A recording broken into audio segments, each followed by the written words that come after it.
ಅರ್ಥವಾಯ್ತಲ್ಲ, ಅರ್ಥವಾಯ್ತು, ತುಂಬಾ ಚೆನ್ನಾಗಿ ಅರ್ಥವಾಯ್ತು. ನಾವೀ ಮನೆಗೆ ನೀನು ಕರೆಯದೆ ಬಂದಿದ್ದಕ್ಕೆ ಮಹಾ ಅಪರಾಧವಾಯ್ತಲ್ಲ. ಹೋಗ್ತೀನಲ್ಲ, ಹೋಗ್ತೀನಿ. ಆದ್ರೆ 3 ದಿನದಿಂದ ಹೊಟ್ಟೆಗೆ ಇಡೀ ಅನ್ನ ಇಲ್ಲ. ನಡೆಯೋದಕ್ಕೆ ಕಾಲಲ್ಲಿ ಶಕ್ತಿ ಕೂಡ ಇಲ್ಲ. ಅದಕ್ಕಾಗಿ ಈ ಮನೆಯ ಮಹಾಲಕ್ಷ್ಮಿಯಾದ ನನ್ನ ಅತ್ತಿಗೆ ಹೇಳಿ ಒಂದೇ ಒಂದು ಹಿಡಿ ಅನ್ನ ಹಾಕು ಅಂತ ಹೇಳು. ಮನೆ ಹೊರಗಡೆ ಕೂತು ಆ ಒಂದಿಡಿ ಅನ್ನ ತಿಂದು ಹೊರಟೋಗ್ತೀನಿ ಅನ್ನ. ಇಲ್ಲ ಅಂತ ಹೇಳ್ಬೇಡಣ್ಣ, ಇಲ್ಲ ಅಂತ ಹೇಳ್ಬೇಡ.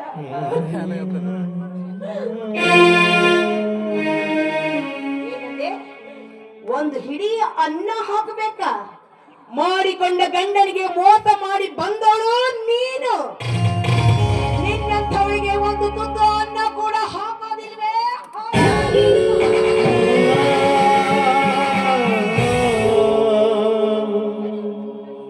ಅಷ್ಟೇ ಅಲ್ಲ, ಇನ್ನೊಂದು ಕ್ಷಣ ಕೂಡ ಈ ನನ್ನ ಮನೆಯಲ್ಲಿ ನಿನ್ನ ಮುಖ ಕಾಣಕೂಡದು.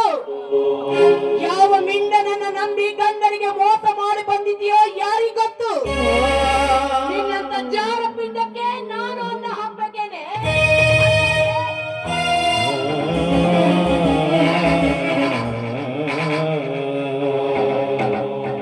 ಯಾಕೆ